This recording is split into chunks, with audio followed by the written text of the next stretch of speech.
If I can't keep my head held high enough, I'll just speak love and watch the smiles come, bring my spirits up. There's some shit I like to fix, but I still know that I'm blessed.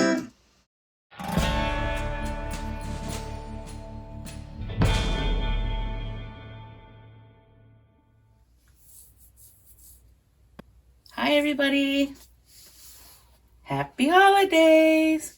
We're going to continue reading the Willie Nelson Pretty Paper book. I got a different little album over there today, along with, of course, my honeysuckle rose. And we're continuing on with the pink pages, which, of course, as you know, pink pages are Vernon's story, as Willie reads it on the pretty paper. So it looks like I can finish up about half of what's left of the pink paper probably in this reading. So let's do it.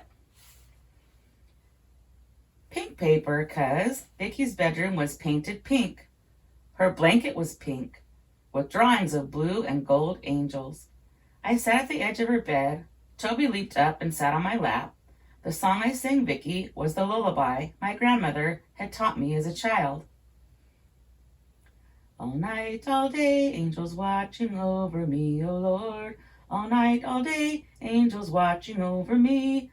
Sun is setting in the west, angels watching over me, O Lord. Sleep, my child, take your rest, angels watching over me. Now I lay me down to sleep, angels watching over me, O Lord. I pray the Lord my soul to keep, angels watching over me. By the way, guys, I have no idea what tune that song is singing. I just winged it. All right, continuing on. When I was through, Vicky reached out to me with open arms. She hugged me tight and said, "Will you come back tomorrow?" "I'm not sure about that.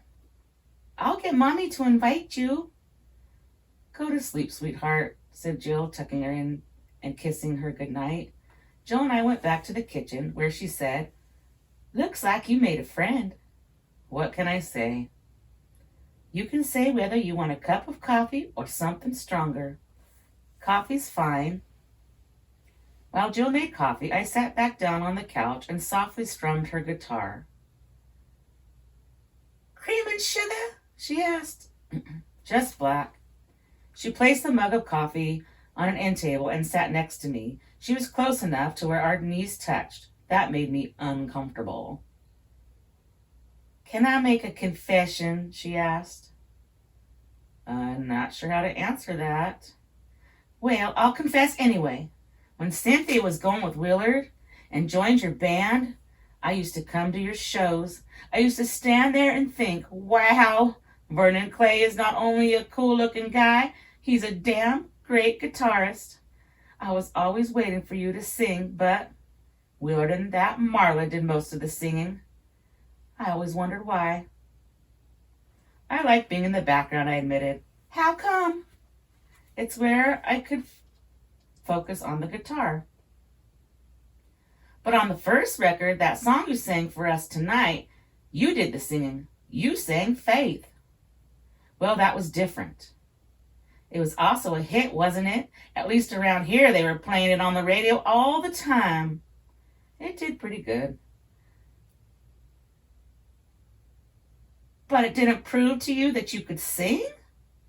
"Back then I wasn't really thinking about singing. I'm still not." "How about if I gave you something to sing?" "What do you mean?" I asked. "The thing is, Vernon, I'm a bookkeeper by day and a poet by night. I've always written poems ever since I was a little girl.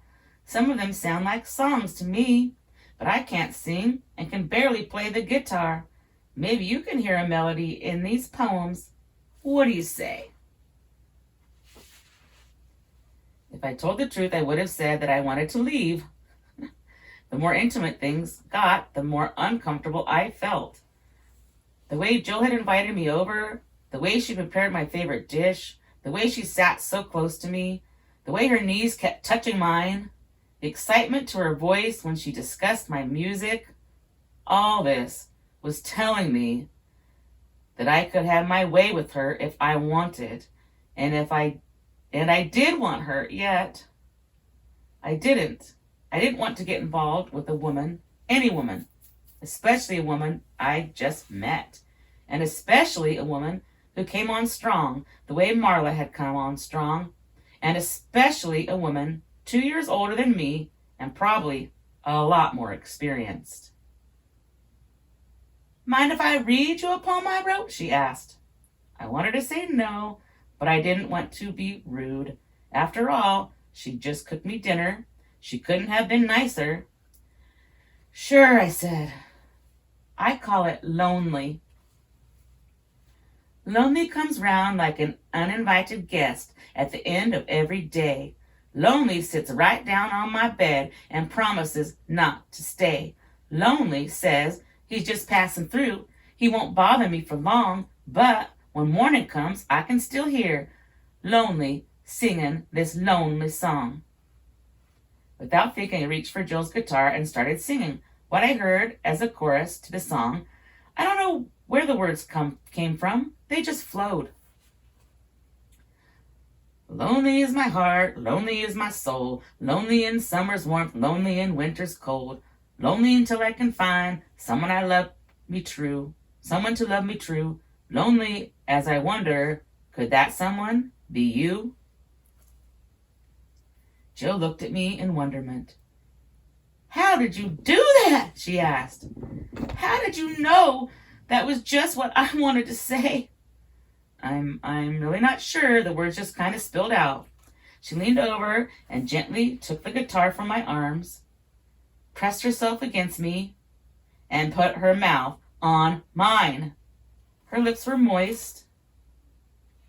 I could feel the swell of her breast and the throb of her beating heart. I'm sorry, I said. I really am, but I've got to go. Before she could protest, I was up and gone. That was funny. Uh-oh. I'm writing on gray paper because gunmetal gray is the color of war. There was a war inside my head. If I could find paper the color of camouflage, I'd use it to show you how I tried to hide from the warfare. But there was no hiding. The battle was on.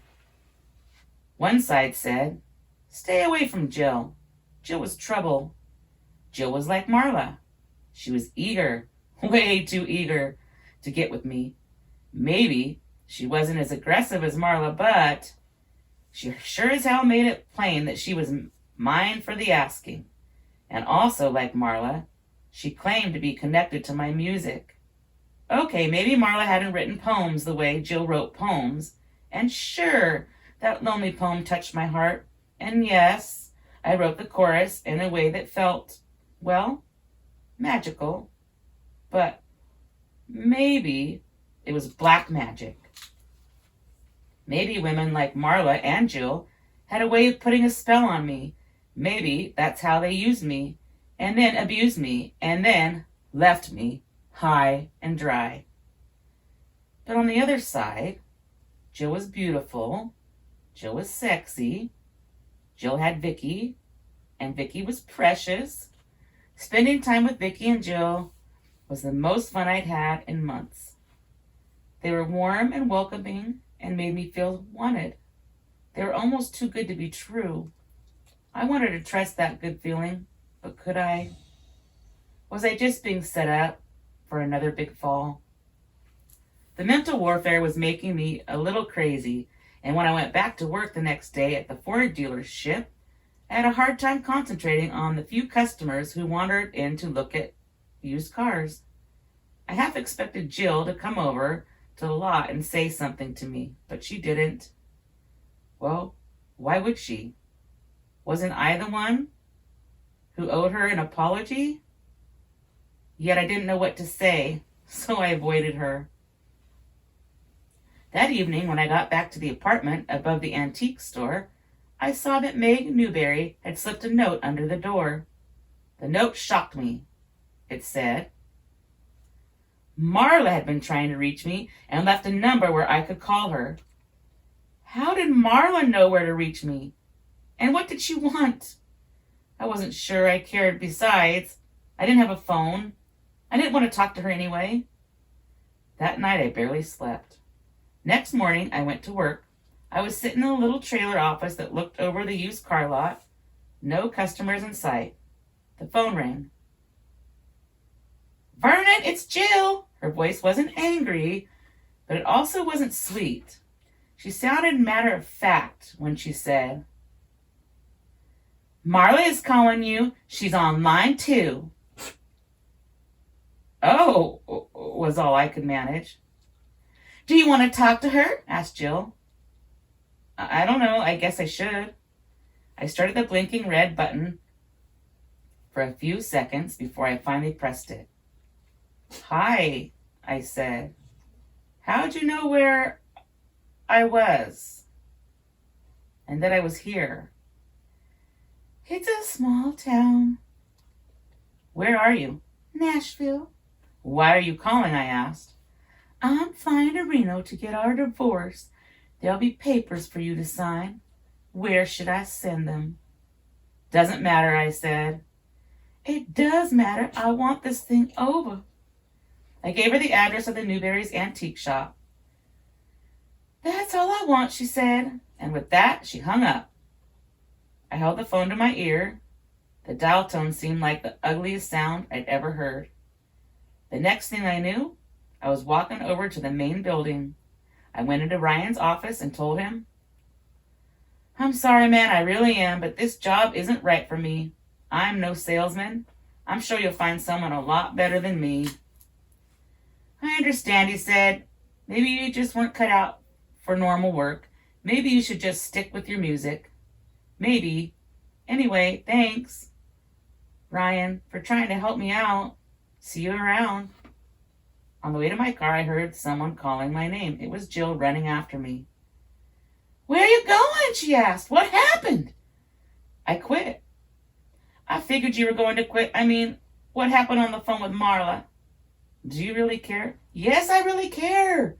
She said she'd be sending me my divorce papers. "And that surprises you?" "That just makes me feel like I need to be alone." "Sorry for butting in." Before I could say that I was sorry for hurting her feelings, Jill turned around and walked away. After that, the mental warfare got worse. I hated myself for getting down about the divorce. Shouldn't I be glad? Why did I have to see it as such a failure? Well, because it was a failure. I had failed at the only real relationship I'd ever had with a woman. I'd misread her completely. I'd been blind, stupid, deaf, and dumb. Holed up in the apartment above the antique store, I withdrew for days. I kept the lights off, the shades drawn, the door locked. I stayed in bed, covering myself in darkness. I tried beating through the darkness by picking up the guitar and playing Skeeter's song.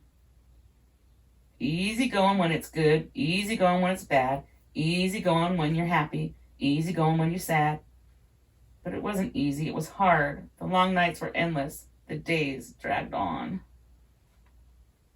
Concerned about my welfare, Meg and Tom offered me a job in their store. But if I couldn't sell used cars, I sure as hell couldn't sell used furniture. I thanked them, but declined. Meg brought me a couple of meals, but I had no appetite. Tom asked me whether I'd ever thought about working on the oil fields in West Texas. I said I hadn't. I said not to worry, I'd be fine. I'd figure out something to do, but I didn't. I stayed down. I was lost. White paper, 'cause light broke through. A week into this darkness, I heard a knock on my door. It was a Saturday night. It was Jill. She looked different. She had her hair pulled back into a ponytail. She looked great. Can you hear the train? It stopped. Okay, back to the book. "Do you know what I think?" she asked before I could ask her in. "No." There's the train.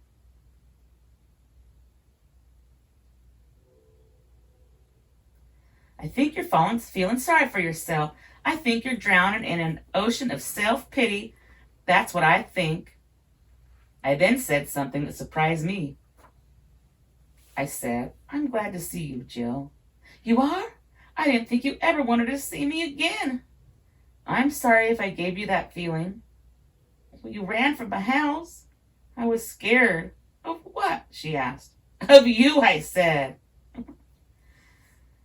So, why are you glad to see me? I don't feel scared anymore. Does that mean you're going to invite me in? Sure, come on in. I wish I had something to offer you. I don't need anything. Well, actually, I do. I need you to listen to me. I'll try. Jill came in and sat on a folding chair. I sat across from her on a broken down couch. Where's Vicky? I asked. Funny you ask, 'cause she keeps asking, where's Vernon? Vicky's with my mom. Look, Vernon, Vicky saw something in you. I saw something in you. The thing we both saw is real. It's called goodness. You're a good guy, and you're a talented guy, and you need to do better than beat yourself up for choosing the wrong woman. Choosing the wrong mate is the most common mistake in the history of the world. I made that mistake. My sister Cynthia made that mistake. Who hasn't made that mistake? 'Cause everyone does it doesn't make it easier. But it makes it more understandable. You can do something foolish without branding yourself a fool for the rest of your life. Which brings me to my main point. The rest of your life. What are you going to do with it? I don't know. Well, I do. You're going to get out of here and sing and write and bring people pleasure by performing in front of them. I am? Yes, you are. At this point, in spite of myself, I found myself smiling. I couldn't resist Jill's attitude. See that, she said. You're feeling better already, and you're going to feel even better when I tell you about a friend of mine in Austin. He just bought a bar on Guadalupe Street, just down the street from the university. He wasn't going to have live music, but I've convinced him he needs it. How do you know this guy? He's an old boyfriend. My heart sank. I saw her old boyfriend becoming her new boyfriend. I don't need to get myself mixed up with your boyfriends, I said. Former boyfriend. Very former. Now he's very married. Good guy. He told me to bring you down so he can hear you play tonight. Tonight I don't have a band. He doesn't want a band. He doesn't have room for a band. Just you and your guitar. I have never done that before. You did it last week in front of me and Vicky. Well, that was different. You'll do fine. Let's go. What songs am I going to play? You have dozens. Dozens written for the band and for Marla or Willard to sing. Do you know the lyrics? Sure, I wrote them. Then you'll do great. Hurry. I need to change, I said. Why? I'm wearing jeans and an old work shirt. The perfect uniform for college bar, said Jill. Grab your guitar. Let's go. We took the 25-minute drive to Austin in Jill's Country Square Ford station wagon. Why the big car, I asked. Ryan let me have it for practically nothing. It's a good car for the long road trips Vicky and I like to take. As Jill described some of those trips, I zoned out. My head was filled with nervousness, thinking of the songs I wanted to play. I couldn't remember the lyrics. I wasn't even sure I knew the melodies. I didn't see myself as an artist who could sit on a stool and sing songs for an hour. I was just the guitarist, the guy in the background. I had no business being out front. This was all wrong. You're awful quiet, said Jill as we entered the Austin city limits. I'm worried, I confessed. I'm not. When we pulled up to the club, my stomach was in knots. For a second, I thought of bolting. Then I looked up and saw the big, bright blue neon sign in the window. Skeeters. I couldn't believe it. Could it be the same Skeeter that I'd known? Vernon, said Jill, as we walked through the front door. Meet Bobby Marks. This is his bar. Why did you call it Skeeters? Was the first thing I asked. For an old guitarist and family friend. He died last week, said Bobby. He was the first guy to introduce me to music. He was a famous instrument repairman here in Austin. Could have been a famous guitarist too, but he was afraid of playing in front of crowds. He was my teacher, I said, stunned by his connection to Bobby. Well, that's beautiful, said Jill. Proof that positive forces are bringing us all together tonight. If Skeeter was your teacher, said Bobby, I know he must have taught you the blues. Maybe you want to start off tonight with some blues. What a great suggestion. What a great feeling to know that Skeeter's spirit was with me. Jam-packed with college kids, the place was bigger than I expected. There were actually 2 bars, one along the back wall and one on the side. Practically everyone was drinking Lone Star or Pearl beer. Lots of loud talk, lots of young guys, and pretty girls. You could feel the sexual energy. I wasn't sure how a solo singer would go over, but looking over at the Skeeter sign in the window, I realized my own energy was pretty high. There was no bandstand. A stool was placed in a corner next to the back bar.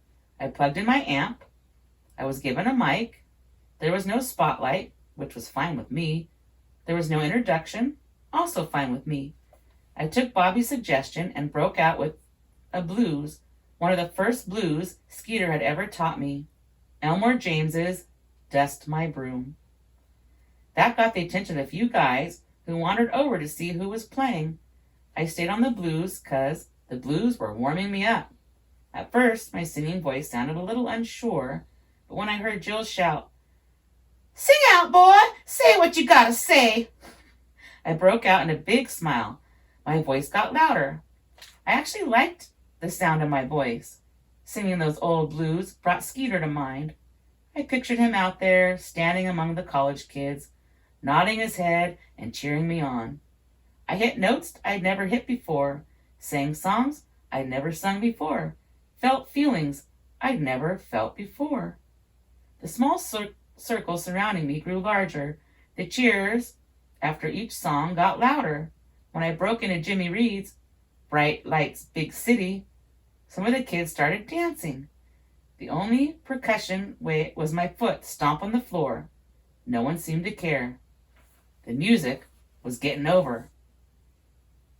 After a half hour or so, I turned to my music songs like Faith and Dreamin' in Blue and Cheatin' Days.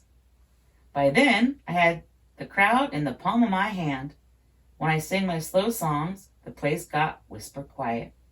When I sang the rockers, everyone got to dancing. When I'd sung for well over an hour, Bobby came over and whispered in my ear, "Keep going, if you like. The tip jar's overflowing." By the time the place closed down, I'd sung 3 sets and cleared $200. Bobby wanted me back for the next Friday and Saturday. "Okay, Mr. Krabby Pants," said Jill. "What you got to complain about now?" "Nothing," I said, "nothing at all." On the way back to Round Rock, the highway was covered in moonlight. It felt like the moonlight was meant for just for me and Jill. When we got to the antique store, she parked the car. We stayed silent for a long while. "Well?" she asked. "I'm not tired," I said. "I'm still bouncing off the music." "Me too." "Want to come up?" I asked. "Thought you'd never ask," she answered. "What about Vicky?" "Mom's staying over." "Your mom doesn't mind you being out all night?" "Mom's used to my wild ways. She tried to turn me into a sorority girl like my sister Cynthia, but soon saw it wasn't gonna work. She gave up trying to reform me long ago." We got out of the car. I followed her up the narrow staircase to my tiny apartment. I'm not sure what I was feeling. Happy for the great gig at Skeeter's?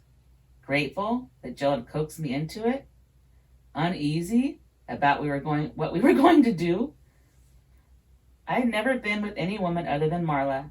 In bed, Marla had lots of quirks and demands. I couldn't help but wonder whether Jill was the same. My wondering didn't last long. Jill's only concern was pleasing me. You had it rough, she said, but I'm here to show you not all women are users.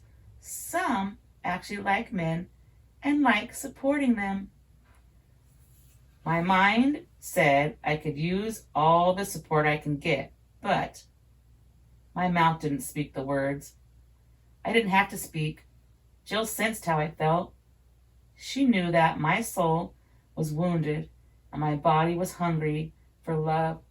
She provided that love in ways that were beautiful. When morning broke and sunlight flooded my lit bedroom, the hunger had lifted. Finally, I was a man at peace with the world. All right, I'm going to stop there.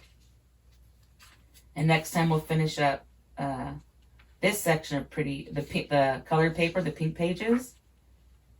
And sneak peeking ahead, I guess the ending ends. Towards the end has some more pink pages. So happy holidays! I hope you're enjoying the book. I love Willie Nelson. Don't forget, these are things that really happened to him. So these are real people. I love true stories. I feel like they should make this into a movie. All right, guys. Bye! Happy holidays! If I can't keep my head held high enough, I'll just speak love and watch the smiles come. Thanks for watching. Bring my spirits up. Don't forget to stop and smell the flowers. There's some shit I like to fix, but I still know that I'm blessed.